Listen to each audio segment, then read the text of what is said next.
So what you can also do is easily generate out CVs using Kimi. So for that, I'm simply going to go ahead and say, generate a CV for me. I am a fresh graduate in graphics design, design major from Finland University, just like this.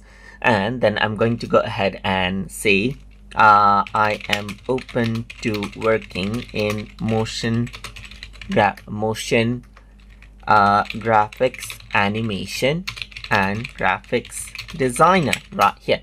So if I were to simply go ahead and say generate a CV for me, then it'll go ahead and generate out the CV, as you can see right here. Like, it gives me the personal information, and you can see that I have placeholders right here because I didn't give a lot of information, but you can see that it gives me placeholders where I can add in things like, there you go, education is Bachelor's of Arts and Graphic Design from Finland University, Finland, and graduation date. So these are the things I'm supposed to fill up, and then I get an outline right here, just like this, for my CV, as you can see, just like this.